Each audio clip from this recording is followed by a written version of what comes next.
Salut à tous, j'espère que vous allez bien et que vous passez une belle matinée soirée, dépendamment de l'heure à laquelle vous écoutez.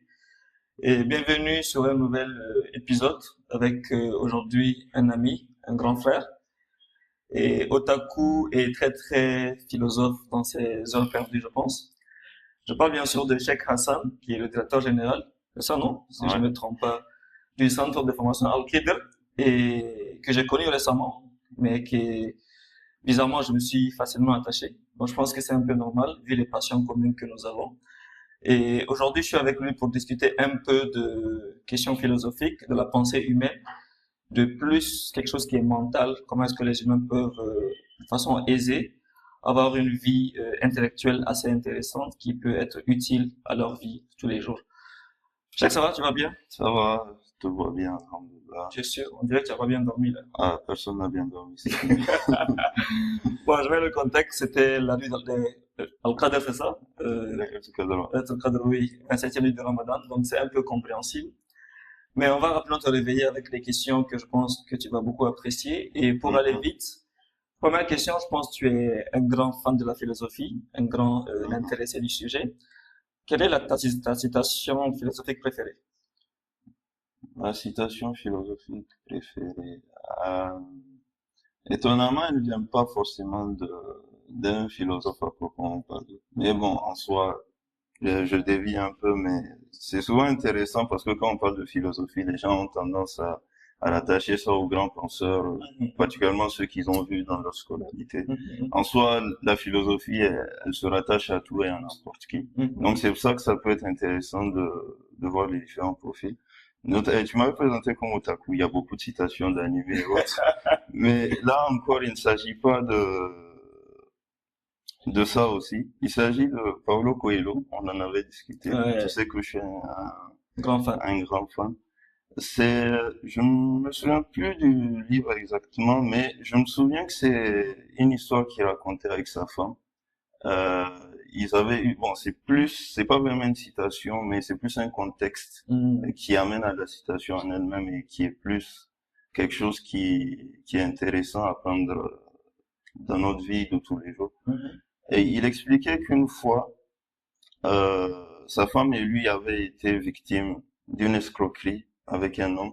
Et après, ils s'en sont rendus compte lorsque la femme lisait son journal et qu'elle avait vu que l'homme en question, qu'elle avait aidé avec de l'argent, l'avait escroqué. Et mhm, elle avait répondu à Coelho en lisant ça, que ce mal qu'il m'a fait ne m'empêchera pas de continuer à faire du bien.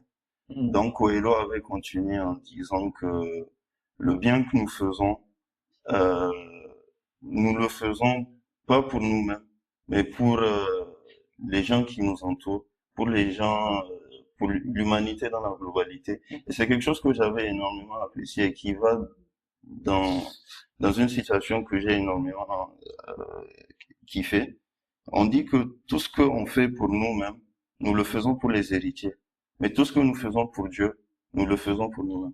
Je sais pas si tu as compris. Ouah, ouais, Parce que quand on dit que tout ce qu'on fait pour nous-mêmes, on le fait pour les héritiers, c'est pas juste les nos enfants. enfants à Oui. proprement parler, nos enfants de, C'est les gens que nos actions touchent. voilà, les personnes que nos actions touchent, comme tu dis. Mais c'est plus intéressant quand on dit que tout ce qu'on fait pour Dieu, On le fait pour on le nous. fait pour nous-mêmes. Parce Ouais. que, notamment, quand on est un peu religieux et qu'on s'intéresse au livre saint, quel que soit le livre saint, pas forcément Le le Coran, il y Coran. a toujours ce retour au bien envers nous-mêmes. Dieu n'a besoin de rien, c'est nous qui Exactement. avons besoin de Dieu. Mhm. Donc, c'est un peu ça. Si je dois dire une citation favorite, ça serait ça. Ah oui, ah oui. Hein. C'est très puissant parce que je me rends compte que effectivement c'est un, on va dire un contexte assez particulier. Tout ce que tu fais pour toi, tu le fais pour tes héritiers, et tout ce que tu fais pour Dieu, c'est ça que tu fais Pour réellement toi, pour toi. ouais.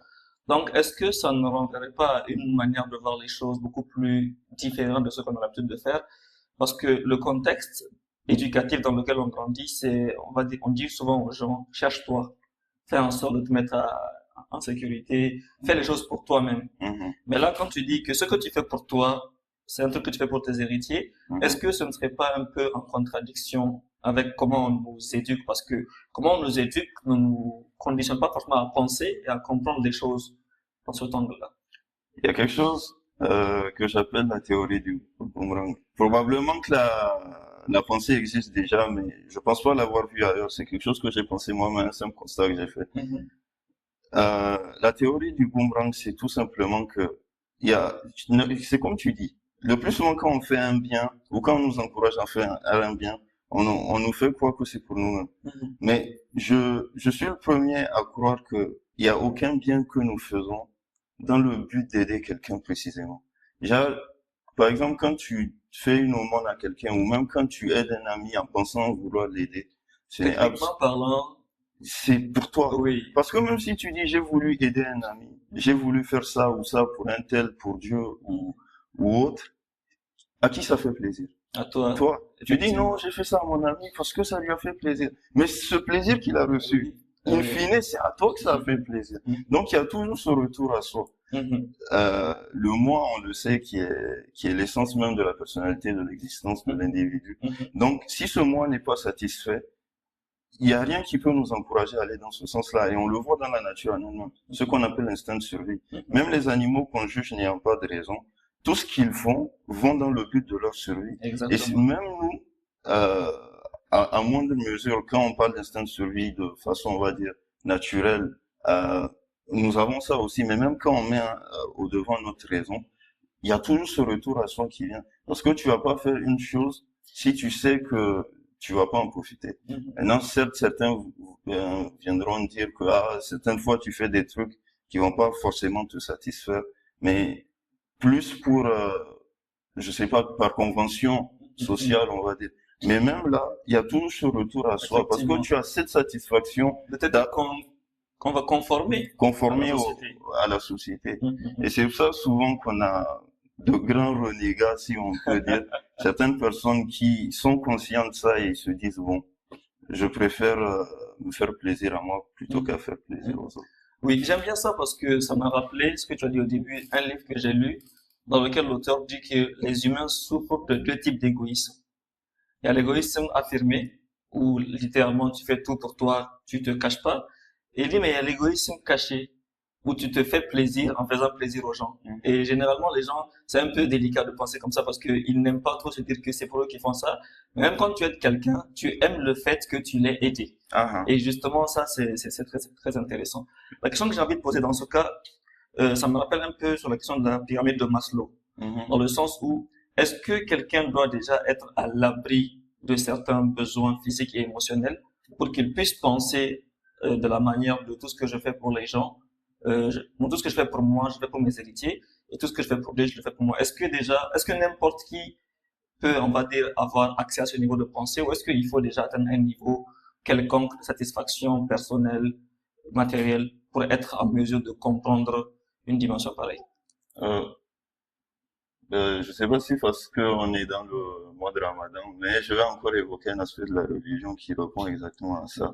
Mhm. C'est que tu peux pas prétendre vouloir accorder à quelqu'un ce que tu n'as pas toi-même, une satisfaction que tu n'as pas toi-même. Il Mhm. faut toujours que tu sois satisfait toi en premier. Mhm. Et c'est à partir de là que tu seras pleinement capable de satisfaire le besoin de l'autre.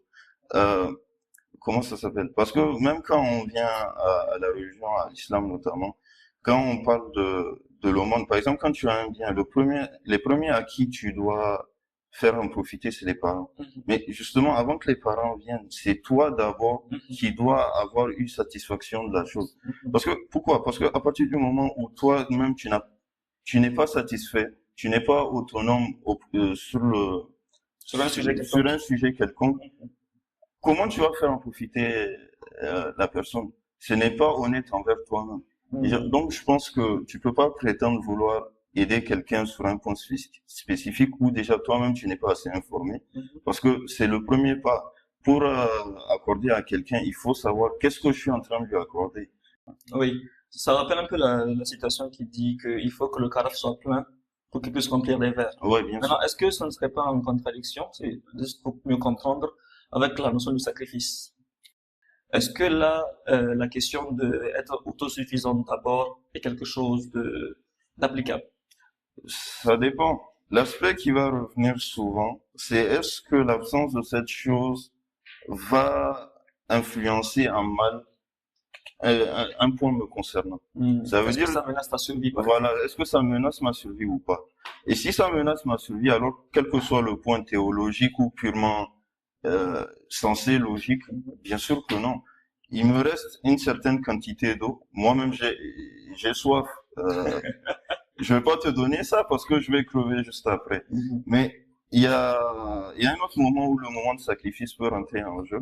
C'est justement l'inverse. C'est est-ce que en retirant ce bien-là, est-ce que Je suis en danger. est-ce que je suis en danger? Sinon, eh ben, il n'y a pas de souci.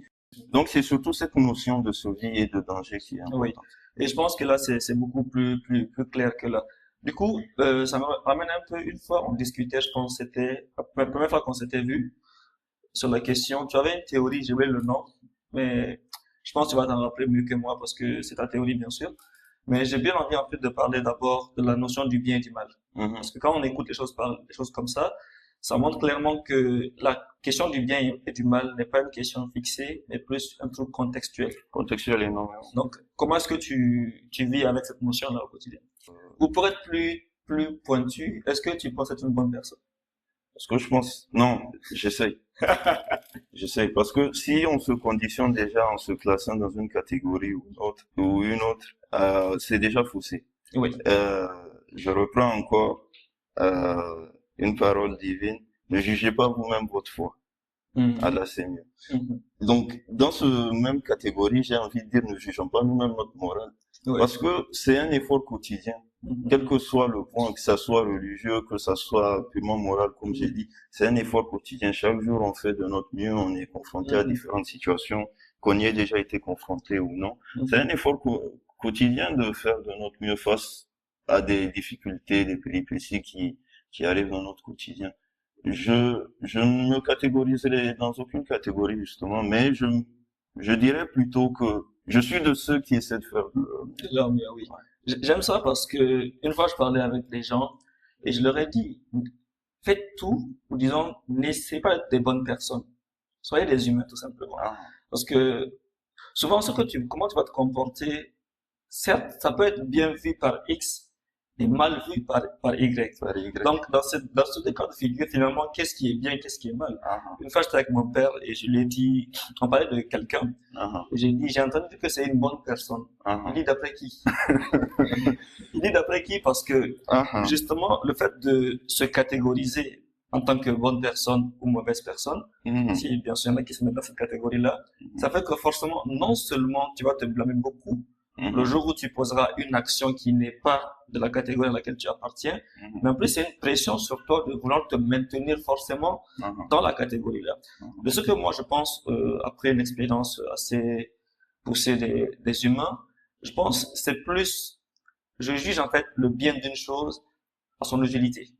C'est-à-dire, est-ce que l'action à poser va être utile dans une mesure du possible, au maximum de personnes possible, et dans la mesure du possible, comment est-ce que ça peut le moins possible blesser ou heurter certaines personnes? Parce que forcément, il n'y a pas, on va dire, un comportement, en tout cas de façon globale, qui est purement bon, ou je vais dire purement mauvais, mais je pense que l'important c'est plus comment on arrive à jongler entre les deux, et comment on arrive avec une autoconscience, à pouvoir agir de façon utile à soi et tout ce qui va avec. Comment est-ce que tu... Bon, les auditeurs ne verront pas ça, mais je vais te serrer la main.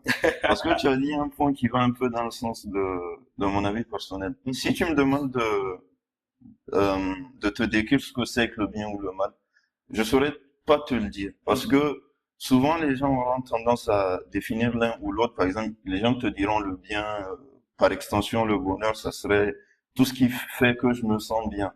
Ou l'inverse, tout ce qui fait que je me sens mal. Et sauf que ce fait de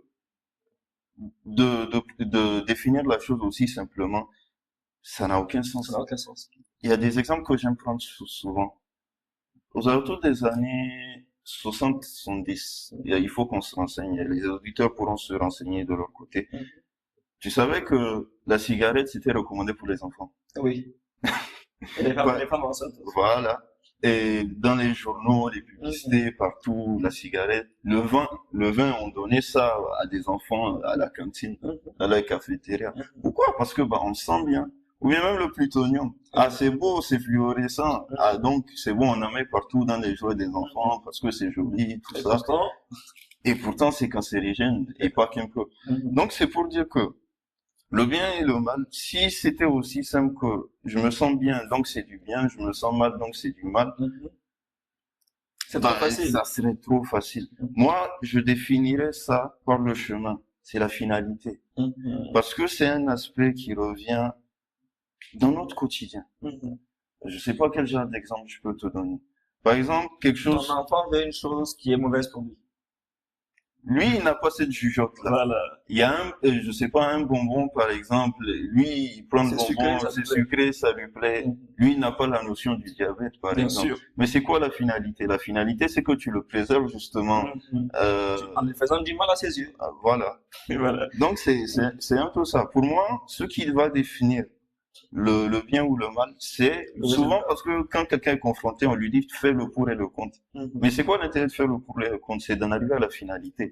Donc Mhm. c'est toujours, je pense, le plus important dans cette question du bien ou du mal, c'est de se dire ok, si je prends ce chemin ou cet autre-là, où est-ce que je vais terminer? Et c'est en fonction de cette finalité-là, je Mhm. pense qu'il sera plus pertinent d'agir d'une façon ou d'une autre. Oui, j'aime bien ça parce qu'une fois, je discutais avec quelqu'un, bon, plusieurs personnes, je n'ai parlé à plusieurs personnes, et dans la sourate Fatiha, comme on dit, Ihdina Sirat al-Mustaqim, guide-nous vers le droit chemin. Vers le droit Une fois, chemin. je parlais avec eux, j'ai dit, avez-vous remarqué que souvent, le droit chemin n'est pas forcément le chemin où tu fais toujours du bien? Bien sûr. Parce que souvent, dans le droit chemin, là, tu peux faire quelque chose qui va heurter des gens, mais ça mène. C'est sur un chemin qui va conduire vers une bonne finalité. Par Hein. exemple, si on prend au niveau de la loi, ou tout ce qui va avec, la loi, souvent, c'est faire du mal Mhm. à certaines personnes, mais juste que dans le contexte présent, ce mal-là est utile à la communauté ou utile même à la personne qui est en Mhm. train de faire cela. Mhm. Ok. Quand on parle de la question du bien et du mal, ça renvoie un peu à une notion fondamentale de la vie qui est la dualité.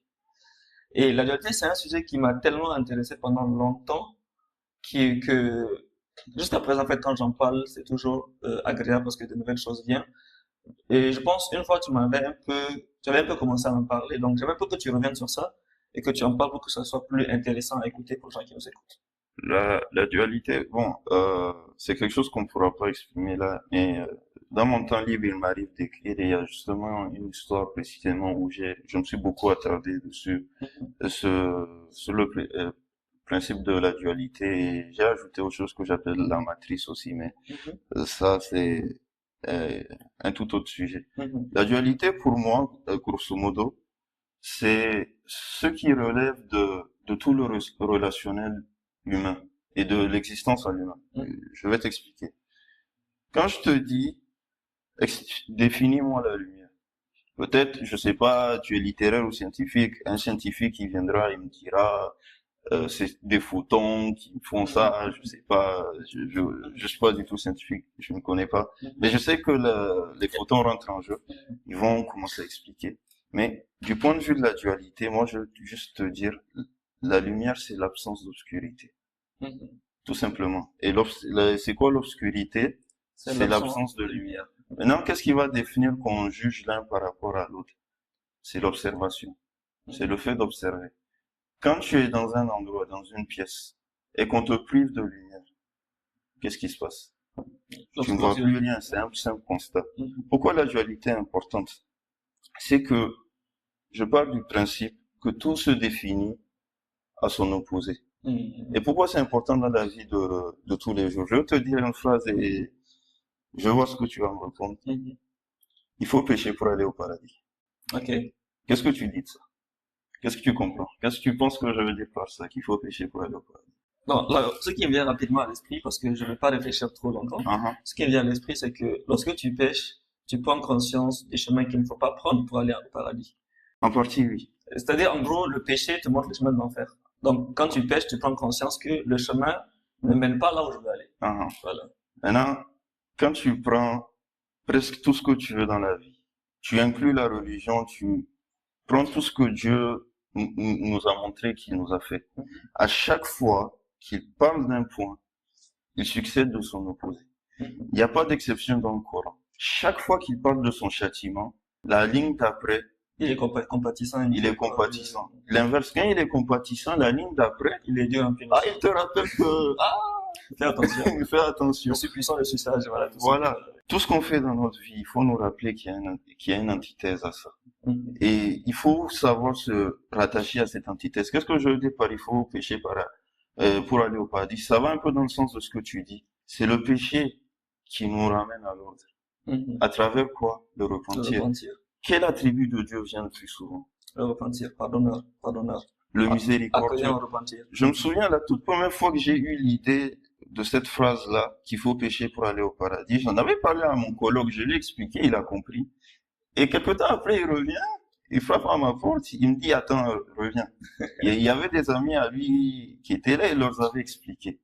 Et moi, j'essaie de leur expliquer, ils ont pris ça littéralement, ils essayaient pas de comprendre. Et je leur ai posé la même question que je te posais là, tout comme je t'ai demandé l'attribut de Dieu qui revient le plus souvent, c'est Ar-Rahman. Notamment, justement, le fait que même toutes les sourates commencent Bismillahir-Rahmanir-Rahim. Je leur ai demandé, comment voulez-vous que Dieu soit miséricordieux si on ne pêche pas? Donc, c'est juste pour dire, ne vous inquiétez pas si vous avez fauté.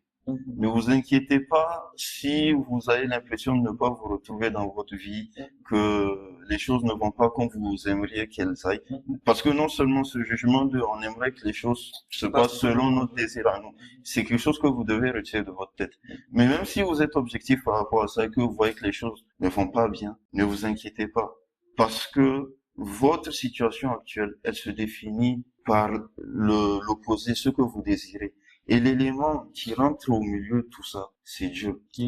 Donc si toi, personne X, tu es dans une situation, tu penses que tu ne te retrouves pas, non, tu es sur le bon chemin. Tu as juste besoin de prendre l'élément central externe qui est Dieu. Oui. J'aime bien ça parce que même dans le Coran encore, Dieu vient dire ça parce qu'il dit ne désespérez pas de la miséricorde. Pour vous qui avez commis des excès, ne vous découragez pas. Péché n'est pas une faute. Et c'est vrai d'avoir des remords par rapport à ça, parce que l'une des règles obligatoires du repentir, c'est d'avoir des remords. Mais il faut pas en faire tout un drame. C'est normal de ne pas toujours se sentir bien, de faire des erreurs, tout ça, ça fait partie du chemin. Donc, c'est un peu ça. Oui, j'aime bien ça parce que, tu vois, tu as mentionné la question de religieuse et spirituelle, tout ça. Et même quand tu dis plusieurs fois, quand Dieu mentionne X, il mentionne Y juste après, ce qui est totalement vrai, c'est vérifiable. Pratiquement toutes les sourates aussi mentionnent cet aspect de miséricorde-là. Et ce que j'aime bien dans ça, c'est que ça montre en fait que souvent, j'ai discuté une fois avec une dame, je pense, ou un monsieur, bon, j'ai fait plusieurs cas de coaching dans ce cas-là. Le fait que tu as parlé des remords. Les remords sont importants pour se repentir, mais lorsque ça devient un excès, c'est un problème. Oui, bien sûr. Pourquoi? Parce que il se peut que Dieu t'ait pardonné quelque chose que tu as fait, mais il se peut que toi, tu ne t'es pas pardonné parce que jusqu'à 10 ans après, tu as ces remords-là. Maintenant, je me qualifie pas de savant absolu, mais je pense pas que Dieu t'en veut pendant 10 ans. Bien sûr. Mais toi, tu peux t'en vouloir pendant 10 ans. Ça fait partie des jeux d'Iblis, ça. Et c'est très bien que tu précises qu'on n'est pas des savants. Absolument. Parce que, moi, personnellement, comme n'importe qui d'ailleurs, on est tous croyants ici en majorité, je pense bien. C'est une thématique qui m'intéresse énormément. Donc, je fais part juste des connaissances que moi j'ai. Donc, on peut avoir fait des erreurs par rapport à tel ou tel point religieux, que les gens ne nous en veuillent pas à cause de ça. Bien sûr. On fait juste de notre mieux. Ça fait partie des jeux d'Iblis, de nous faire croire que Dieu ne nous a pas pardonné. C'est l'inverse même. En fait, plus tu as cette impression, ce waswas, comme on dit, qui te dit que Dieu ne t'a pas pardonné, comment tu as pu faire cela, dis-toi que c'est vraiment Iblis qui joue avec toi. Et Dieu, c'est le plus miséricordieux des miséricordieux. Au contraire, plus tu as cette impression-là, plus tu dois te dire, ah, je suis sur la bonne voie. Plus tu as des ressources, plus ça veut dire que tu es sur la bonne voie. Il y a quelque chose que si tu connais Diaou justement, un ami à nous, si tu lui parles de quelque chose que j'avais vécu à l'époque, parce que beaucoup d'entre nous, je vais parler de quelque chose que j'ai connu moi personnellement. Jusqu'à un moment de notre vie, chacun d'entre nous, on n'était pas particulièrement dans la religion, on ne priait pas.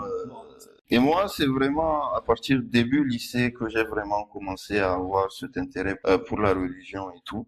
Sauf qu'à un moment où j'ai commencé à m'y mettre, ça veut dire le moment où j'ai commencé à m'intéresser au Coran, quand j'ai commencé à prier vraiment de façon régulière quand je ne ratais aucune prière. Mhm. Il s'est passé un moment, c'était drôle, je commençais à douter de Dieu. Et réellement, je t'assure, je commençais à douter de Dieu, de la religion, est-ce que Dieu existe, tout ça, les questions Les métaphysiques. questionnements. Oui. Justement, c'est des questions que Dieu dit même qu'il ne faut pas se poser. Comme il dit, des gens avant nous se sont posés les mêmes questions Mhm, mhm. et ils ont été égarés. Donc, mais moi, j'étais vraiment à un moment de ma vie où je me disais, Il me faut des réponses. il me faut une réponse, je pense, Dieu n'existe pas, j'avais des waswas. Mhm. Et pourquoi je te parle de yoga? Parce que je partais le voir par rapport à ça. Ça m'angoissait tellement, et je ne voulais pas en parler à la famille, aux parents ou à un Bien savant sûr. quelconque. Mhm. Ah, ils vont se dire, ah, Tu as notre commencé à frère, virer. notre fils, il va quitter l'islam Tu ou as quoi. commencé à virer. Et c'était contradictoire parce que je dis que je ne crois plus en Dieu, mais en même temps, j'ai peur de ne plus croire en lui, tu vois. Oui. Et en fait, qu'est-ce qui s'est passé? Il y a juste un moment où j'ai dit, mon Dieu, envoie-moi Un signe, quoi. un signe. Et qu'est-ce qui s'est passé? À l'époque, bah, même si j'avais commencé à avoir des intérêts pour la religion, j'étais pas particulièrement religieux. Donc, mon algorithme, j'avais pas de prêche ou quoi. Et devine quoi, un jour, je me balade sur YouTube à l'époque, et je tombe sur une vidéo, je me rappelle plus du titre. Il y a quelque chose qui me dit, vas-y, Regarde. regarde cette vidéo. Mhm. Et devine quoi? C'était un savant, je me rappelle même plus de quel savant. Il a parlé de ma situation. Littéralement. Il t'a décrit. Il dit que les gens qui n'étaient pas dans la religion, qui ont commencé à s'y mettre, Mhm. ils vont forcément arriver à un niveau où Iblis va tout faire pour les faire ressortir, Il est ramené. les ramener dans leur état initial. Parce que souvent, ces gens-là, quand ils se remettent dans la religion, ils y vont à fond, quoi. Oui. Donc Iblis, il a peur, il fait tout Mhm, mhm. pour que la personne revienne en arrière.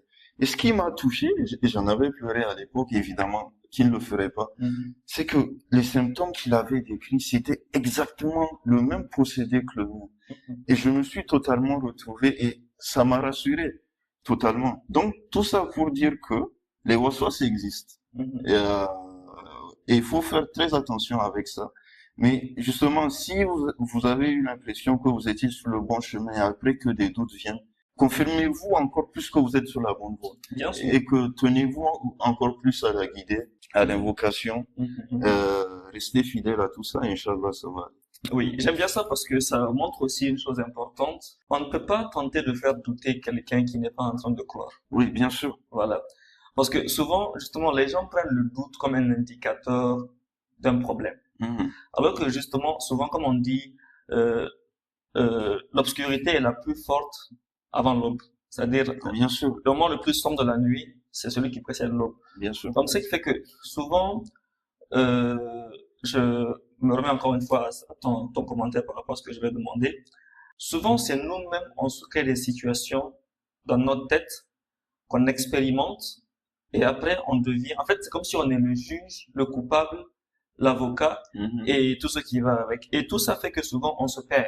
Mhm. Quand quelqu'un est dans une situation où il est à la fois le juge, le bourreau, l'accusé, l'avocat, tout ce qui va avec, Mhm. quelles sont selon toi une ou deux choses qui peuvent marcher pour l'aider déjà à se calmer, tu en as parlé tout à l'heure, à se calmer et en plus à au moins sortir un peu la tête de l'eau pour ne pas être dans ce tourbillon-là de jugement, d'accusation envers soi-même. Oui, c'est très intéressant aussi. Le premier point qu'il faut se faire dans cette pluralité qu'on se crée dans notre tête, on ne se suffit pas à nous-mêmes. Donc, on ne se suffit jamais à nous-mêmes pour être tous ces rôles-là À la fois. et à la fois également. Mhm. Il faut, par exemple, quand j'ai parlé de la dualité, je parlais du point premier et du point second, les deux antithèses qui se définissent Le par l'autre. l'un par l'autre. Et j'ai parlé d'un point externe qui est Dieu, justement. Mhm. Parce que Dieu, c'est l'élément qui est hors de tout, qui est hors de la création. Je te parlais de la matrice tout à l'heure, qui est un autre point que j'avais mis dans mon œuvre en question dont je te parlais. En gros, dis-toi que Dieu, la création, tout ce qu'on est, déjà la création des cieux, la terre, tout ce qui est entre eux, C'est là. c'est la matrice. Ok. Déjà, je définis ça comme un tableau, Mhm. dont Dieu serait le peintre. Mhm. Tout ce qu'on voit, tout ce qu'on est, c'est ce qui fait partie de la création, c'est la matrice. Mhm. Je t'avais parlé d'une phrase la dernière fois. Bon, je sens m'éloigner de ta question, mais je vais y venir. Comment ça s'appelle? Le monde est abstrait, le monde est dans notre tête. Oui. Ça, c'est une phrase qui fait partie de ma conception de la matrice. Qu'est-ce que je veux dire par le monde est abstrait, le monde est dans notre tête? Toute chose que tu observes ne se définit que par ta biologie, Oui. par ta conception à toi. Exactement. Toi, un être humain, tu vois une fleur. Tu la définis comme une fleur par rapport à ce qu'on t'a dit, par rapport à ce que ta perception d'humain te permet de définir comme une fleur. Une abeille, elle voit la même fleur, mais dans sa conception d'abeille, C'est un champ. c'est un champ, c'est un fruit, bon, de quoi, une opportunité de venir butiner, voilà. C'est une nourriture, si tu veux. Et ça va marcher pour tout ce que tu prends. Maintenant, pourquoi c'est dangereux quand tu essaies, toi, de te définir comme dans tous les profils possibles? C'est que tu n'as pas été conçu pour ça. Justement. Donc, pour revenir à ta question, tu ne te suffis pas par rapport à toi-même pour être juge, parce que toi, en tant que croyant, tu sais que l'élément important, c'est Dieu qui est hors de la matrice et qui est capable de juger. Parce que moi, il y a les exégèses qui existent, mais quand Dieu dit souvent, vous ne savez pas, tandis qu'Allah sait, moi je le prends dans la perspective de la matrice. Vous ne voyez que ce que vous avez été conditionné à voir, et moi je vois car c'est moi qui ai conditionné. Référez-vous à Dieu. Référez-vous à des modèles autres que vous pour voir le monde autrement, dans d'autres couleurs, dans d'autres perspectives. Si tu te juges toi-même, tu arriveras à un point de non-retour. Parce que, encore une fois, tu te limites à tes propres conditions, à tes propres forces. C'est pour ça que, par exemple, même les gens, là, je vais parler aux gens qui se coupent du monde en se disant que personne ne leur font du bien, que peut-être quelqu'un lui a fait du mal ou pour raison X ou Y, ils ont décidé de s'introvertir. Mais j'ai envie de dire, si vous pensez vous suffire à vous-même, combien de choses que vous avez viennent d'autrui? Que ce soit des sciences que vous avez acquises, que ce soit des objets que vous avez aujourd'hui. Elles ont suivi un chemin. Elles ont suivi tout un procédé de personnes X ou Y qui ont eu différentes sciences, qui ont eu différents apports à accorder. Donc, grosso modo, à ce type de personnes, je dirais, référez-vous à des experts. Et le plus grand des experts que vous avez, c'est le maître qui a conditionné toute cette toile-là. Oui. Tu vois, j'aime bien l'exemple que tu as pris de se définir par rapport à ce qu'on est. Et j'aime bien ça parce que justement, lorsque tu es en toi, comme on dit, tu ne peux juger les choses et comprendre les choses que lorsqu'il y a déjà en toi. Donc, forcément, l'importance de se référer à Dieu dans le meilleur des cas ou à un différent canal. Ça peut être un aîné, ça peut être quelqu'un de différent est la chose qui marche le plus. Maintenant, et pour ceux qui n'arrivent pas à faire ça, parce que j'en parle, j'en rencontre des gens qui, ils ont du mal, disons, à parler d'une chose parce que ils ont tellement fait ce ping-pong mental de jugement de phrases qu'ils ont atteint un point où déjà, on va dire, la sentence a été prononcée par eux-mêmes. Quand quelqu'un atteint ce niveau, selon toi, où l'intellect ne pense plus correctement, parce qu'on en a vu des gens qui, quand ils atteignent ce niveau, ils n'arrivent plus à penser de façon lucide ou de façon rationnelle. Qu'est-ce que tu penses qui peut être, qui peut marcher? Avant de parler de tout élément qui pourrait fonctionner, il faut d'abord dire que l'élément le plus important là, c'est le temps. Parce que quand la personne arrive aussi loin, qu'elle s'est convaincue de la chose, c'est ça ou rien. Je me suis déjà fixé, je me suis créé mon propre jugement. Voilà ma situation et c'est rien d'autre. De toutes les façons, il faut une thérapie. Quand je dis une thérapie, c'est pas forcément aller voir un psychologue ou autre. La thérapie, elle peut être personnelle aussi. Mais là, c'est sûr qu'il n'est plus question de laisser la personne elle-même faire son propre jugement, justement. On va continuer dans le même sens de ce que j'ai dit. Il faudra trouver un référent. Le référent, c'est pas forcément un individu. C'est pas forcément la foi non plus, parce que de toutes les façons, l'élément de la foi peut venir. Mais il faut savoir donner des petites gifles, des gifles mentales pour amener la personne à l'ordre. Ça peut être une vérité que vous pouvez lui montrer d'une façon ou d'une autre. Ça peut être un livre que vous pouvez lui faire lire. Ça peut être une personne que vous pouvez lui apporter pour qu'elle discute avec elle. Ça peut être un objet que vous pouvez lui donner. Il y avait une histoire que j'avais vue. Je me souviens plus de si c'était un animé ou un manga. Ça remonte plusieurs années. Et grosso modo, je me souviens que l'un des protagonistes s'était introverti dans sa pièce, dans sa chambre. Il sortait plus. Je pense que c'est sa sœur qui était décédée de la faute de certains brigands là. Bref, l'histoire c'est que il sortait plus de sa chambre, il était casanier. Donc qu'est-ce que la protagoniste a fait pour elle venait évidemment, elle essayait de lui parler, elle lui donnait deux trois petites gifles, il truquait pas. Elle a tout simplement décidé de le confronter à la chose. Elle a simulé parce qu'elle avait un peu le pouvoir de truquer le mental. Elle a confronté le protagoniste au même événement. Après avoir vécu ça de façon aussi frontale, ça l'a ramené à l'ordre. Donc, je veux tout simplement venir au fait que dans ce genre de situation, quand vous connaissez quelqu'un qui est dans ce genre de situation, on va toujours revenir au référent. Et comme j'ai dit, ça n'a pas besoin d'être quelqu'un à proprement parler. Ça peut être un objet, ça peut être une notion ou une science que vous allez lui inculquer. Et il faudra pas hésiter à le confronter aussi au problème en lui-même. Oui, ce que tu dis est vrai parce que dans un livre que j'ai lu, Débat d'équipe de score, de Dr. Bessel van der Kolk, il explique comment le traumatisme, en fait, travaille la personne humaine, tout ce qui va avec. Et il explique aussi que, bon, un moment de stress trop élevé, qui crée un traumatisme, affecte la zone de Broca dans le cerveau, qui est une zone qui te permet justement d'expliquer les faits, de détailler les faits, de raconter une histoire. Et quand la zone elle est un peu mélangée, forcément tu ne peux même plus restituer une expérience de façon correcte. Et il explique aussi que souvent une manière d'aider les gens à en sortir est justement de les remettre dans une circonstance qu'ils ont fui. Dans le cas de ce que tu expliquais, c'est que la fille, elle a remis le gars dans la scène qu'il fuyait afin qu'il la vive différemment. Et souvent, je le fais en coaching dans le sens où quelqu'un peut avoir été victime d'harcèlement ou d'agression, quelque chose comme ça. Et je m'assure de recréer une scène où ce harcèlement, cette agression-là revient à la surface de la personne.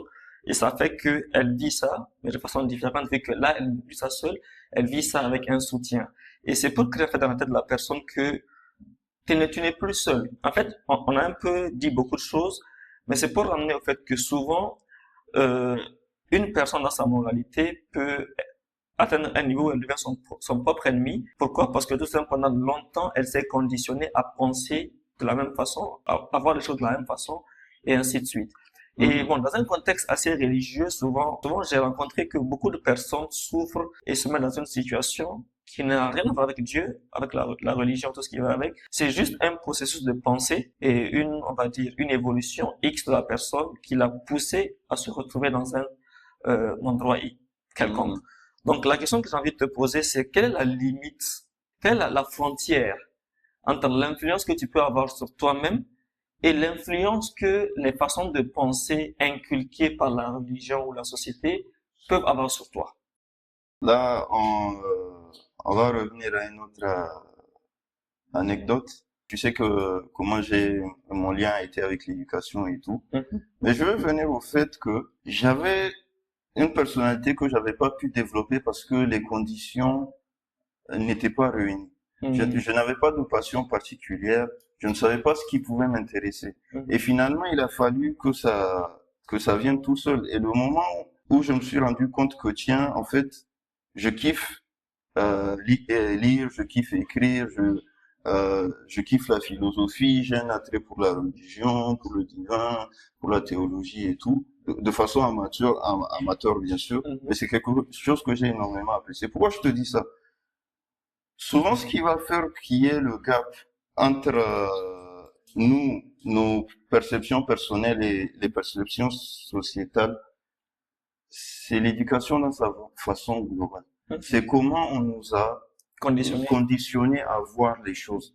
Et souvent, parce que tu n'as pas su recevoir ce qui t'est inné par rapport à tes hobbies, par rapport à tout ce qui peut stimuler ton intellect, tu vis dans une espèce de brouillard, de mirage, où tu penses croire les choses, tu penses te connaître alors que absolument pas. Bien sûr. Donc, pour répondre à ce que tu dis, ce qui va vraiment faire la différence, c'est deux questions. C'est comment mon éducation a été gérée, à la maison, dehors, tout ça, Et est-ce que je pense que j'ai les éléments qui me définissent?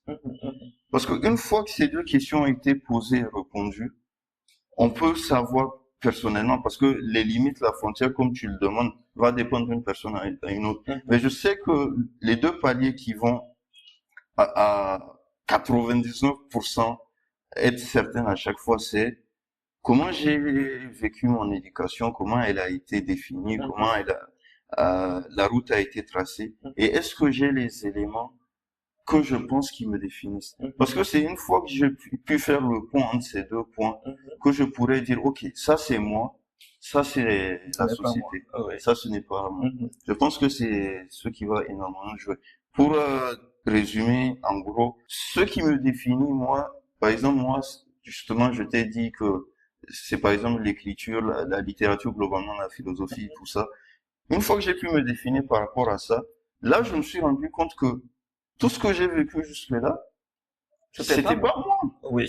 Mais j'ai pu faire le truc. Là, depuis ce moment de ma vie, là, je sais dire, ah, ça, c'est moi, personnellement, ça, c'est vraiment chèque. Et ça, c'est quelque chose que la société veut m'inculquer. Que j'ai eu ça de la société. Je sais que ça vient pas de moi, ça vient de la société. J'adore ta réponse. Là, je te resserre la main. On va faire un partout. Je vais te dire trois choses. D'abord, premièrement, pour être dans le sens de ce que tu as dit, si je me réfère à ce qu'on a voulu m'apprendre à l'école, je suis nul. Parce que les mathématiques, la physique, chimie, c'était pas trop mon truc, tu vois. Et le fait que j'ai fait une série scientifique, après je vais donner notre parcours, ça va peut-être un peu choquer les gens, sur la mathématique coefficient 5, PC coefficient 4 ou 5, je me rappelle j'avais eu 10 sur 20 au bac. 10 sur 20, ça veut dire que tu es moyen, tu es quelqu'un de passable si on t'évalue sur ces éléments-là. Mais après, quand je sors de ça et que je rentre dans mon monde du dev perso, de la pensée, de la théologie, de l'histoire, des choses qui me passionnent, je me rends compte que si on m'évalue uniquement sur ça, je peux être au moins un 19 sur 20 ou un 20 sur 20, pour ne pas exagérer. Ça fait que souvent, on peut se sentir bien ou mal, non pas parce qu'on est bien ou mal, mais parce qu'on est en train de s'évaluer par rapport à des critères qui souvent ne nous correspondent pas, forcément. C'est là où je viens à la deuxième chose. Et je vais un peu aller sur ma question de la morale pour revenir sur ça. L'éducation, tu as parlé d'éducation. L'éducation qu'on nous donne, c'est juste, on nous conditionne à avoir tel ou tel schéma. Et lorsque notre comportement va avec le schéma qu'on nous a donné, on se sent bien d'être une bonne personne. Et quand notre comportement va par rapport au contraire au schéma qu'on a, on se sent être une mauvaise personne. Et même la religion, c'est la même chose. C'est juste entraîner les humains à penser d'une manière X, Y et Z, à voir les choses d'une manière X, Y et Z. C'est là où je reviens un peu notre éducation pour les jeunes filles.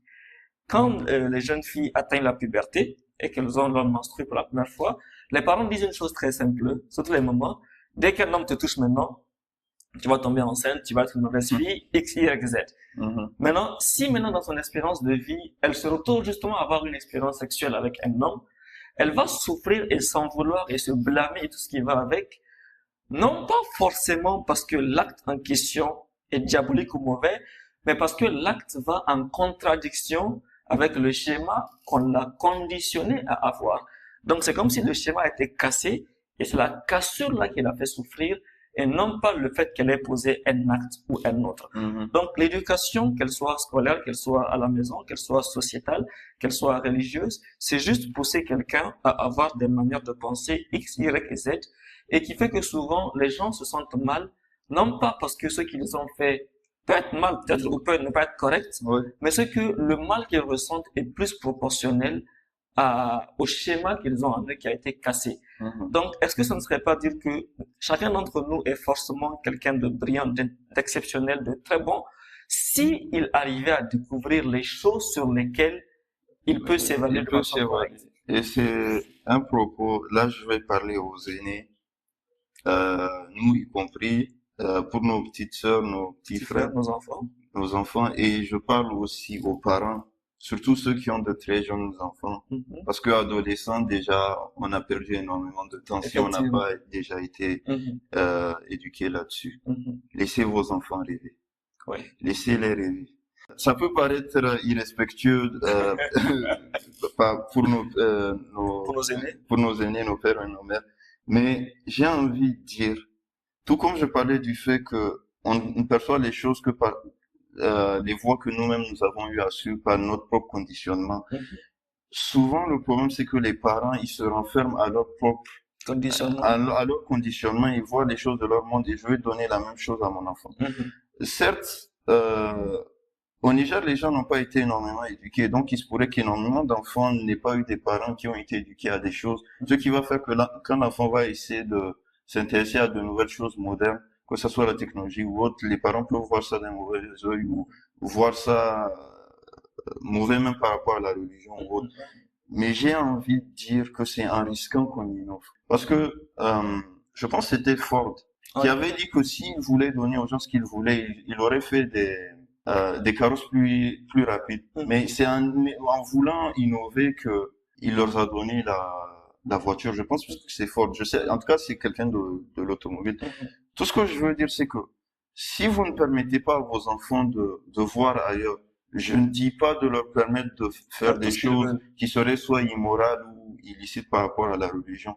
Tant que la chose n'est pas moralement, comme tu dis, répréhensible, n'est pas moralement répréhensible ni religieusement illicite, laissez-le tenter. Il Mhm. n'a rien à perdre. Au pire, il teste et il se dit, ah, c'était pas pour moi, Voilà. et puis basta, Il a quoi. le temps de recommencer. Il a le temps de recommencer. Parce que le problème, c'est pas tant que le système éducatif en lui-même n'est pas adéquat, c'est qu'il ne s'est pas renouvelé. Mhm. Et parce qu'il ne s'est pas renouvelé, on ne se renouvelle pas non Il plus. est obsolète. Toi et moi, on peut juste dire qu'on a été chanceux parce que, par exemple, le fait que moi, je suis tombé sur les voies qui m'intéressent, elles sont venues d'elles-mêmes. Et je pense que la plupart des gens, c'est ça, à de très rares exceptions. Mhm. Donc, j'ai envie de dire vraiment, laissez vos frères, laissez vos sœurs, laissez vos enfants rêver, laissez-les essayer. C'est là uniquement ils pourront se construire, se trouver eux-mêmes. Parce que une des réalités, c'est que aujourd'hui, énormément de jeunes, ils n'ont aucune orientation. Ouais. Ils suivent des chemins tracés, des chemins prédéfinis. Tu prends la plupart des bacheliers, ils viennent d'avoir le bac. Déjà, c'est l'une des erreurs même. Là, je parle encore une fois aux parents. Ce truc d'être premier de la classe, là, c'est un truc qu'il faut détruire. C'est une arnaque. C'est une arnaque. C'est une Ça ne arnaque. veut rien dire. Là, encore une fois, c'est pas pour critiquer le système éducatif en lui-même. Mais être premier par rapport à quoi? Par rapport à qui? Par rapport à Sur qui? quoi? Ça ne veut rien dire. Pas du tout. Je suis le premier qui veut dire qu'aujourd'hui, les gens qu'on admire, que ce soit des célébrités, que ce soit des scientifiques ou autres, j'ai envie de, oui, ils avaient envie de réussir, mais à l'époque, ils n'avaient pas envie d'être ceux qu'ils ont aujourd'hui parce que ceux qui sont aujourd'hui, ça n'existait pas. Oui. Donc, le fait de conditionner, tu retardes déjà l'enfant. Tu lui dis, voilà ta limite. Tu suis ce système-là et rien d'autre. Tu le conditionnes. Donc, un exemple, on a tous été étudiants et on va tous se retrouver là. Quand on est à l'école, tu dois être premier, tu dois avoir tel nombre à tel examen, tel devoir, tel interro. C'est quoi l'objectif de l'élève? C'est je dois bosser pour le devoir, pour la compo, pour le bac. Il n'y a pas ce après, il n'y a jamais ce après. C'est juste voilà la barrière. Et le plus souvent, j'ai entendu ça maintes fois, on vient de sortir La classe? de la classe. Ouh, maintenant je peux oublier. C'est ce qu'on se disait à Oui. l'époque. Maintenant je peux oublier parce que j'ai fait appris mon tout ça. examen. Et tu sais que la science montre ça. La science aujourd'hui a montré en neurosciences, quand tu dis à ton enfant par exemple, va apprendre tes leçons, tu viens, tu me récites, après tu peux aller jouer. Ah, Je te jure que c'est prouvé. Genre, dès qu'il va réciter, le cerveau, il efface tout ce qu'il a appris. C'est pour ça que dans ce cas, on dit, va apprendre parce que ça te sera utile demain. ah, Des choses comme ça. Et ça, c'est une chose que j'aime bien parce que je me suis rendu compte que généralement, nous les humains, surtout les jeunes, souvent on met beaucoup d'efforts pour être un succès dans l'image que quelqu'un a de nous. Parce que souvent, il est plus simple d'être un succès dans l'image qu'on a de nous plutôt que d'être un succès dans l'image qu'on nous, on a de nous, que souvent on ne connaît même pas. Parce que l'avantage de ce système, c'est que le système, il est connu. Si tu as telle note, telle note, telle note, tu finiras médecin. Mais dans ton cas, ou dans mon cas, à l'époque où on a commencé, on ne savait pas la finalité du chemin qu'on a pris. Donc, on a deux chemins. Un chemin qui est celui du système de la société, qui, on sait qu'à la fin, si tout se passe bien, bien sûr, et que ça se passe bien, on finira ici. Et un chemin qui est là où on ne sait pas où il va nous conduire. on ne sait pas réellement c'est quoi à la destination, qu'est-ce qu'il y a. Mhm. Donc maintenant, et souvent ça demande un peu de courage de se dire, je préfère l'aventure.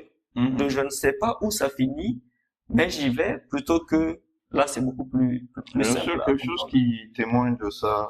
On sait qu'un enfant, il est imaginatif, il a, il a de grands rêves et tout. Je pense qu'il y a toujours le stéréotype de l'enfant qui veut devenir plombier et je veux dire Pilote. pompier plutôt, pilote, machin. Je me souviens quand j'étais gamin, je voulais devenir pilote. Bon, à l'époque, je savais pas c'était quoi les maths.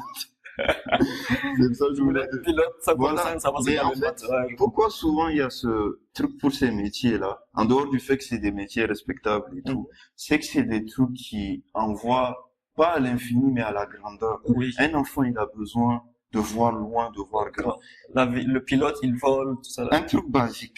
Il y a toujours ce truc de l'enfant qui a une admiration, mais inconditionnée pour son père. Oui, c'est bien. Parce que le père renvoie toujours à cette image de Le grandeur. grandeur. C'est le modèle à atteindre. C'est le numéro un du C'est monde. le numéro un du monde. On a tous eu ce...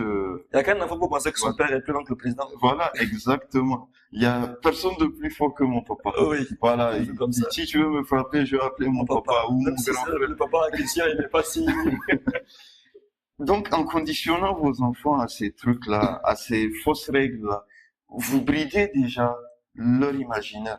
Ou bien, tu parlais de simples mots qu'on peut dire. Au lieu de dire, si tu révises, après tu peux jouer, tu avais parlé du fait que ça peut te servir demain.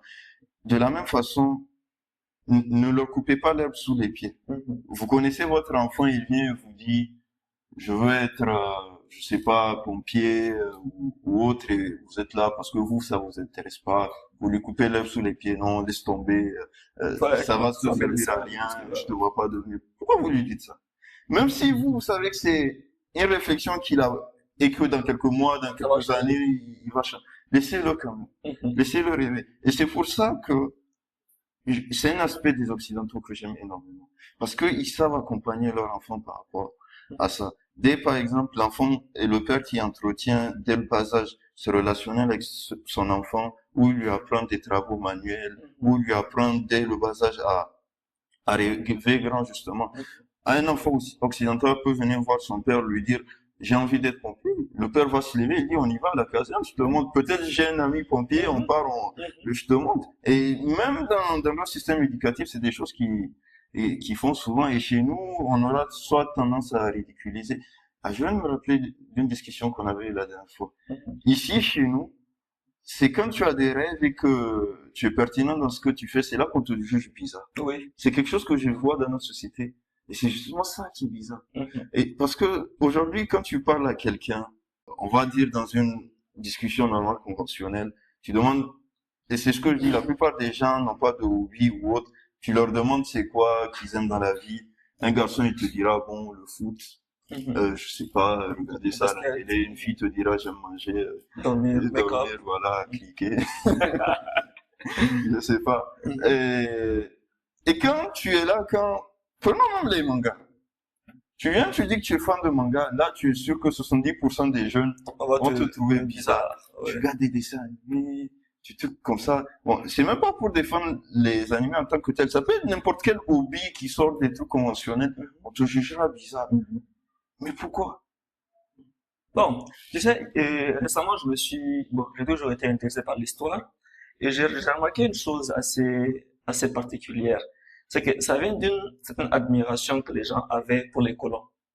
Mhm. Parce que les colons genre, qui quitte la France ou un pays européen pour venir en Afrique pour gérer une colonie, c'est déjà quelqu'un qui, ce que je veux dire, c'est que le pompier de la France n'est pas envoyé Ah, en Afrique. Donc, celui qui est envoyé en Afrique, c'est qu'il a déjà un standing, il a déjà un niveau, soit intellectuel, soit de gestion, soit de succès. Et donc, ce qui fait que les gens qui voient ça ici, ils ont une admiration au point que maintenant, les métiers qu'ils n'ont pas vu les gens de grand standing pratiquer paraissent un peu moindres. D'ailleurs, ce que tu as dit, le fait que dès le bas âge, le papa apprend à l'enfant un métier, mais c'est un truc qui existait en Afrique mhm. avant l'ère de la colonisation. C'est en fait la génération post-colonisation qui a vraiment tout chamboulé parce qu'il y avait une sorte de mélange entre ce que nous sommes et ce que nous sommes devenus en côtoyant ces personnes-là. Mhm. Et bon, pour un peu tout remettre en cause, parce que ceux qui écoutent peuvent penser qu'on a dit beaucoup de choses, mais c'est pour en fait, je voulais en fait remettre en exergue ce constat que la moralité d'une personne et son expérience de vie sur le plan social et émotionnel, tout cela en fait est juste dû à des schémas, à des façons de penser X, Y et Z, qui souvent sont empruntés chez les parents, à la maison, dans la société, dans la religion, et qui fait que souvent on peut se retrouver à avoir une moralité auto-créée, qui, bon, généralement c'est auto-créé même, mais qui est plus en déphasage avec ce qui est réellement efficace.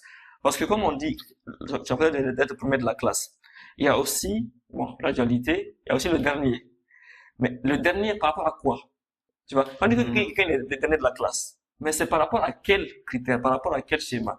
Et je pense que le plus important pour une personne, surtout jeune, qui veut s'épanouir et qui veut avancer, c'est d'arriver à mettre toutes les règles sur un même pied d'égalité. De mettre en fait tout sur la table et de pouvoir recréer un modèle dans lequel il est plus à l'aise de poursuivre un chemin qui se découvre et non pas les règles qui donnent envie de se conformer à un système précis. Ah. Parce que le problème, c'est que quand la chose n'est pas bien inculquée, elle, elle, elle, elle fait déjà que la personne fausse son avis par rapport à la chose. Mhm. Tu parles d'histoire et autres. À l'école, mais au lycée, bon, toute ma scolarité, je détestais l'histoire. Mais littéralement. Pareil, Je m'ennuyais, c'était pas pareil, bon. parce que l'histoire, Géographie, ça allait parce qu'il y avait de la culture générale. Je oui. pouvais m'en sortir. Mhm. Bon, je m'en sortais même philo, et pas philo, histoire plutôt. Non. Parce que ce qu'on m'enseignait, je détestais. Mais tu sais quoi? Aujourd'hui où YouTube s'est popularisé et tout, je peux venir, pour ceux qui connaissent par exemple Nota Bene, je peux venir écouter une vidéo d'une heure de Nota Bene où il parle d'un truc historique et Oui. je suis intéressé. Mhm. Donc c'est quoi la différence entre avant et l'époque? C'est que la façon dont ça a été abordé et surtout la thématique Mhm. ne m'intéressait pas. Et on va revenir à ce que je disais tout à l'heure. La frontière entre ce qui est moi, qui Mhm. peut m'intéresser moi, et ce qui vient d'ailleurs. Parce que même ce qui peut m'intéresser moi, si les points pertinents par rapport à mon conditionnement, à moi, ne sont pas réunis, alors la chose ne m'intéressera pas. C'est pour ça qu'il faut vraiment au quotidien, et là je refais un rappel aux parents, encourager votre enfant à la créativité, à la découverte, parce que vous pouvez lui avoir abordé un truc, ça peut être même la religion, revenons sur la religion. Moi, personnellement, je pense comme la plupart de nous, quand on était jeunes, nos parents, souvent les mamans, nous obligeaient à la macaranta ou autre. Dieu me pardonne, mais quand j'étais petit, j'aimais pas. Tout ça, là. Aucun d'entre nous n'aimait. Moi, je me souviens, on nous emmenait à la macaranta. Je faisais tout pour quitter.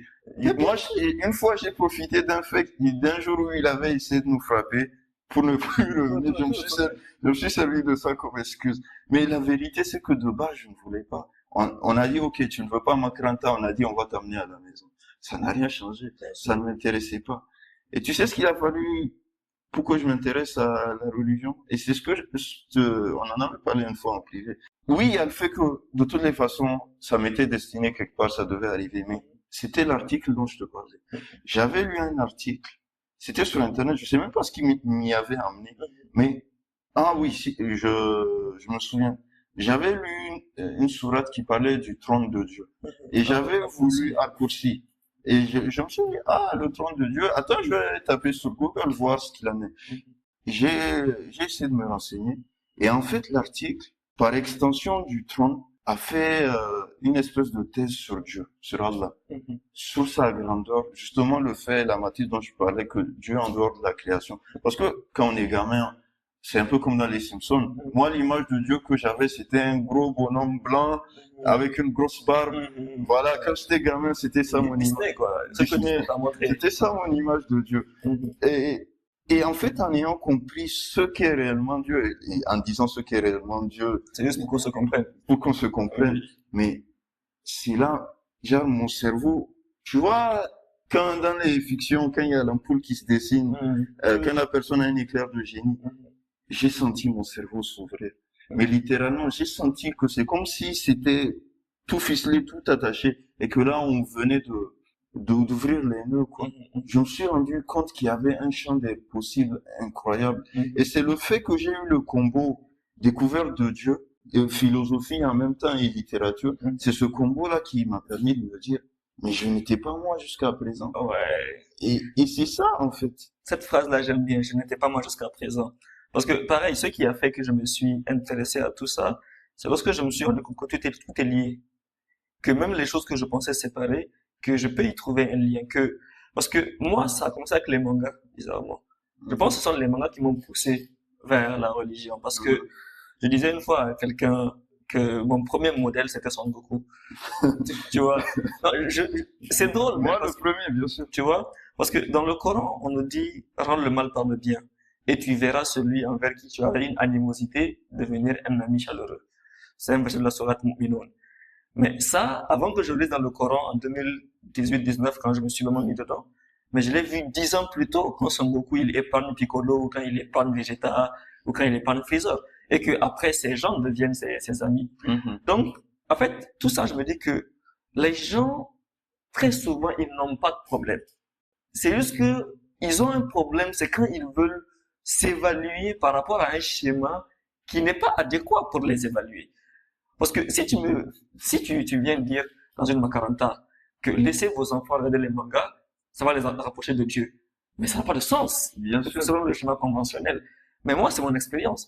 Et aujourd'hui, les gens, quand je dis que je suis fan de manga, disent que tu dis des trucs pour enfants. J'avais des chiffres parce que je dis, mais tu sais pas de quoi tu parles, en fait. Tu parles juste dans le vent, mais tu ne sais pas ce que tu racontes. Mhm. Donc, c'est pour dire, en fait, ou disons, tu vas me dire ce que tu en penses, toute l'évolution de la pensée humaine, individuelle, la moralité, euh, on va dire, même l'aspect religieux, la question émotionnelle, souvent, ce n'est pas qu'il y a un problème avec nous, mais c'est juste qu'on nous a mis dans un moule qui ne nous correspond pas. Absolument.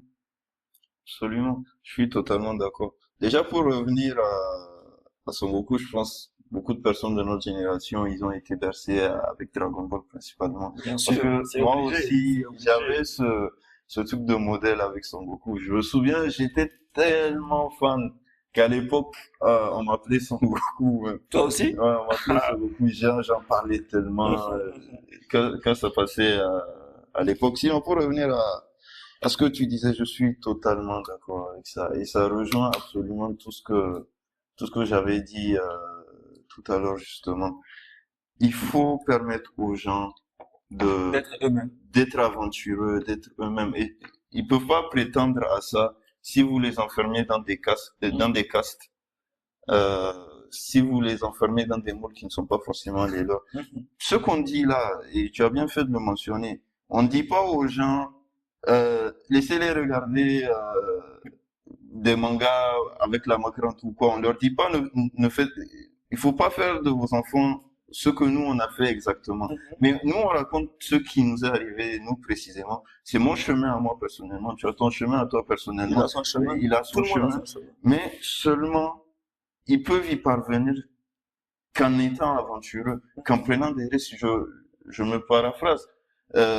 Personne n'a innové en suivant le chemin conventionnel.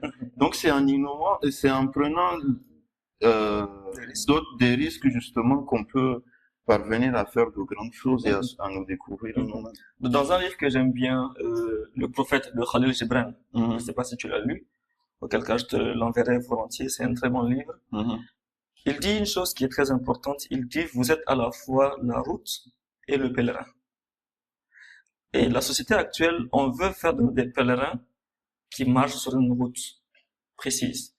Et une fois avec mon père, on discutait, il me dit, je lui disais de m'apprendre une chose que lui savait. Il dit non, non. Il dit tu vas faire ton chemin, tu vas apprendre toi-même. Peut-être ce que je sais faire, ou tu apprendras ce que toi tu dois apprendre. mhm. Et j'ai voulu résister parce que tu vas être têtu, tout ça. Il dit non, il y a autant de chemins que de pèlerins. Il n'y a pas une seule route, il n'y a pas deux routes. Bien sûr. Donc j'aime bien ça et je pense qu'on va continuer avec ça. Ça fait déjà plus d'une heure de temps qu'on discute. Mhm, Je disais que j'allais un peu choquer les gens parce qu'on tient une discussion assez philosophique, assez tout ce qui va avec. C'est juste pour accentuer un peu sur la question de la route. mhm. Je pense que j'ai été très choqué le jour où tu m'as dit que tu n'avais pas le bac. Ah ouais. Parce que très souvent, quand je parle avec les gens que je leur dis que j'ai juste un bac D, ils sont très choqués parce que quand je parle, souvent les gens me disent, tu as étudié où, tu as fait quel pays, Ah, ah, et je leur dis, mais non, j'ai jamais voyagé, je suis pur sang nigérien, et j'ai juste un bac D, mais tout le reste c'est ma propre quête à moi. ah, Et le jour où j'ai discuté que tu me dis que tu as même pas le bac, j'ai dit, bon, au moins avec quelqu'un avec qui, genre, je peux parler et me sentir normal d'être qui je suis. Est-ce que tu as un truc à dire par rapport à ça? J'ai pas le bac. Je l'ai essayé 3 fois. Et aucune des fois, ça n'a abouti. Je t'en avais déjà un peu parlé. La première fois, ça n'avait pas marché. La seconde fois non plus. Après, j'étais allé à Accra et j'avais fait une année, 8 mois d'anglais. Après quoi, j'étais revenu. C'est après cette fois-là, j'ai dit, OK. Parce que à la maison et autres, et les amis, tout ça, m'encourageait à comment ça s'appelle, à retenter le bac parce que j'avais pas vraiment d'option B. Et c'est vrai qu'en ce moment déjà, j'avais découvert tout ce que je t'ai dit, les 3 paliers qui m'intéressent, qui m'ont fait me découvrir, mais pour autant, j'avais pas encore eu ce déclic-là de la voie que je veux entreprendre et tout. Donc, je n'avais aucune idée de quoi faire. Donc, on m'encourageait à retenter le bac. Mais le problème, c'est que justement, même en ayant eu toute cette ouverture d'esprit, si on peut appeler ça comme ça, je me suis dit, même si j'ai le bac, qu'est-ce que je Je vais fais faire là? avec. Parce que je voulais pas, dans ma vie de tous les jours, et je me demande chaque jour si c'est un défaut ou une qualité. Mais bon, je pense que comme chaque chose, c'est une question d'équilibre. Je suis quelqu'un qui, lorsqu'il est confronté à des règles, à une autorité, je me sens pas à l'aise à agir. Pareil. J'aime faire les choses à ma manière. En fait, j'aime vraiment être autonome. Donc, je me disais, même si j'ai le bac, je sais que je vais pas aller dans les trucs conventionnels, je sais pas faire du marketing et autres. Je sais que c'est des castes où je me sentirais pas bien. Et je me suis dit, OK,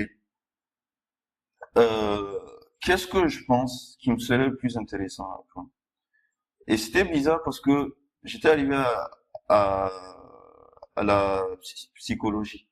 Et ce n'était pas pour in fine devenir psychologue, venir régler les problèmes des gens. C'était purement égoïste. Je voulais devenir psychologue parce que je me suis dit ça allait plus m'ouvrir l'esprit et plus Comprendre les choses. voilà, me faire mieux comprendre les choses. Et j'ai eu ce truc de OK, mais est-ce que après ça va te permettre d'acheter le sac de riz de la fin du mois? Parce que c'est bien beau d'avoir des passions et tout, mais il faut vivre, quoi. Là, tu es sous la responsabilité des parents pour l'instant, mais ça va pas durer indéfiniment. Et je suis juste venu. J'ai dit, OK, Dieu, tu me connais mieux que je me connais moi. Tu sais que j'ai jamais aimé l'école. J'ai jamais été à l'aise là-bas. Parce que j'étais pas sûr de si j'allais retenter le bac ou pas, mais il y avait une seule chose dont j'étais sûr, il faut pas que je tourne sur un banc. Parce que si je te décris ma terminale, waouh, j'étais pas présent, pas du tout. Donc, je savais que je voulais pas retourner sur un banc. J'ai dit, OK, je sais que j'ai pas bossé pour le bac. Je sais que si on parle de ce principe, je le mérite pas. Mais c'est toi qui donnes. J'ai dit, je te confie ma personne, je te confie mon avenir. Si c'est la voie de la scolarité qui me va, donne-moi le bac. Sinon, ne me le donne pas. Là, je parle aux auditeurs. Je dis que je l'ai fait 3 fois. Les 2 fois, je les ai ratés au premier tour. Et la troisième fois où j'avais fait cette invocation, je l'ai eu à l'oral. Et j'ai eu l'oral plus tôt, mais au second tour à l'oral, je l'ai pas échoué. Et comment j'ai pris ça? Comme une réponse divine. J'ai dit à Dieu, si c'est bon pour moi, fais que j'ai le bac. Si c'est pas bon pour moi, fais que je ne l'ai pas. Et pourquoi c'est à cette fois-là? Imagine, les 2 fois où j'ai été à l'école, je ne l'ai pas eu. Là, je suis allé en candidat libre. J'ai jamais, cette année-là, j'ai pas mis un pied dans une salle de cours, mais je l'ai eu à l'oral. Et j'ai eu l'oral du moins au premier tour. Donc, qu'est-ce qui peut expliquer ça? Moi, j'ai pris ça comme Dieu qui me dit, je peux te le donner. Regarde, je t'ai donné l'oral alors que tu n'as pas mis un pied dans une classe, mais je te le donne pas. Et là, il y a ma mère qui m'appelle, elle me dit, tu sais lire, tu sais écrire. Si tu as un projet en tête, vas-y. Et comment ça s'appelle? On te soutiendra. Et j'ai essayé 2, 3 projets qui n'ont pas abouti. Puis à un moment, j'étais assis, je me suis dit, bon, qu'est-ce que je pense que je peux faire? Vraiment qui pourrait être ma voie. Et je me suis assis, j'ai dit, OK. J'ai fait justement une liste de toutes les choses que je sais qui m'intéressent moi personnellement. Et j'ai fait le point de tout mon parcours. Et je me suis dit, je suis sûr qu'il y a des gens qui sont dans ma situation, qui vivent la même chose que moi, qui sont dans la même situation qu'on a décrite jusque-là. Des gens qui sont dans des situations, ils pensent que la société ne leur vend pas, ils se sentent pas bien. Et je suis sûr que ce n'est pas ça. Ils sont brillants à leur niveau. Et il faut tout simplement qu'on leur offre la voie nécessaire pour qu'ils puissent se retrouver. Et c'est là que tu m'avais décrit justement comme directeur d'Alkidir. C'est là que Alkidir est né. Je me suis dit, ok, il faut que je trouve les gens qui sont dans ma situation. Donc, j'ai commencé par mon entourage proche. J'ai dit, ok, quels sont les gens les plus pertinents euh, dans la philosophie d'Alkidir? Je les ai réunis. J'ai vu les aînés. On s'est donné rendez-vous. Je leur ai expliqué le projet. On a dit, ok, voilà comment le projet peut être mené. Et c'est ainsi que Al-Qidr a été fondé avec ces gens-là et que on espère justement, on travaille pour ça, que on puisse donner une voix à toutes ces personnes qui ne se retrouvent pas, comme j'ai dit, dans leur quotidien, dans leur travail, leur vie professionnelle ou religieuse aussi, en essayant vraiment d'apporter des solutions qui peuvent concerner tous les profils, n'importe qui, et pour qu'ensemble, on puisse créer cette toile commune-là et qu'on puisse parvenir à quelque chose à notre niveau. Super, super. Ça, c'est vraiment très intéressant. Et je pense que c'est une discussion qui ne s'arrêtera jamais si on la continue. À coup sûr, on va la refaire plusieurs fois. J'espère que tu reviendras sur Bien sûr. dans ce podcast. Et bon, comme tu es otaku, j'aimerais finir cet épisode avec ce que je vais appeler le Big Three. Bon, le Big Three, pour ceux qui ne connaissent pas, c'est les 3 mangas qui ont succédé à Dragon Ball, le papa. Donc, je vais te poser 3 questions avec lesquelles on va finir. La première question, c'est quelle est la décision la plus importante que tu aies prise dans ta vie? Je pense bien que c'est celle que je t'avais dit là. Tout de suite, c'est le fait d'avoir décidé ou non de fonder Al-Qidr. Parce que j'étais à un moment de ma vie où littéralement, je savais pas quoi faire. Je n'avais aucune idée de ce que l'avenir me réservait. Et c'est inquiétant parce que tu sais que tu n'as pas de plan B. Parce que souvent, quand tu entreprends, par exemple, toi qui as décidé d'entreprendre, malgré que tu aies eu le bac, peut-être qu'inconsciemment, tu t'es dit, j'ai toujours le bac. Bon, toi, peut-être non. Mais ce que je veux dire, le fait de te dire j'ai un plan B, ça te rassure. Mais moi, j'ai même pas ce plan B là. Donc, c'est ce truc de se dire, est-ce que ça va marcher? Parce que ce genre de projet, un centre de formation, particulièrement au Niger, surtout en ayant ce genre d'ambition, c'était très risqué. Donc, je dirais, c'est le fait d'avoir décidé ou non, c'est le choix que je m'étais fait de fonder ou non Al-Qidr. D'accord. Deuxième question. S'il y a une information que tu peux partager à chaque être humain sur Terre, ce serait quelle information?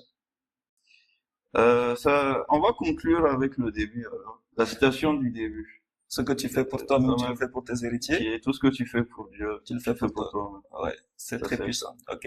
Dernière question du Big Three. Je pense que c'est One Piece. C'est une question que je me pose en fait très souvent et j'aime la poser aux gens. Si tu meurs ce soir, on le souhaite pas, j'espère que tu vas vivre 120 ans ou plus que ça. Est-ce que tu penses que tu as eu une belle vie et que tu ne regrettes rien? On va revenir au principe de la dualité. Ou, par exemple, quand tu m'avais posé la question si je pensais que j'étais quelqu'un de bien ou pas, j'ai répondu que j'étais quelqu'un qui essayait de faire de son mieux. Faire de son mieux. C'est la même chose. Déjà, le premier truc. Par exemple, on se pose beaucoup de questions par rapport à moi, chacun d'entre nous. Mais chaque personne ne meurt pleinement satisfait. Ça, clairement, c'est sûr. Mais je parle du principe que, quel que soit le moment auquel je meurs, c'est que j'aurais fait ce pourquoi la matrice a voulu que je fasse partie de la grande toile. Ce que je veux dire par là, le fait que toi, précisément, Dieu ait décidé de te créer, parmi l'infinité de possibilités, c'est qu'il y a un grand plan. Et pour résumer la matrice dont je parle, c'est que d'ailleurs, Dieu dit, je n'ai créé les hommes et les djinns que pour qu'ils m'adorent. Ça, c'est une phrase qu'il a dit, tenez. Mais je suis convaincu qu'il y a un grand plan de la création que notre perception ne nous permet pas d'embrasser. Et je me rassure en disant que ce pourquoi je suis là, du fait même que je sois né musulman, parce que c'est une chance énorme que dès le début, je sois né musulman, par exemple, il y a un grand plan pour moi. En dehors même de moi, mes ambitions personnelles, tout ça, Dieu a un plan pour moi. Et je sais qu'au moment de ma mort, ce plan se sera pleinement réalisé. Bon, je parle plus que si la mort arrive ce soir, Oui, pas à la fin de ta vie. bah ça aurait été justement la fin de ma vie. Ouais, ouais. Non, oui, je vois un peu la réponse. Je comprends mieux. En tout cas, merci beaucoup. Ça Merci à fait toi. très, très plaisir. Je pense que les gens, comme je dis souvent aux gens, si au moins une réflexion a commencé, c'est déjà très bien. Oui, bien sûr. Avec tout ce qu'on a dit, ça fait carrément 1 h 20. Donc, Mhm. si tout ce qu'on a dit, si au moins quelqu'un réfléchit à des choses, c'est déjà exceptionnel. Je pense qu'on se reverra très souvent pour Mhm. d'autres épisodes. Inch'Allah. Et d'ici là, merci à tout le monde, merci à toi et peace. Peace.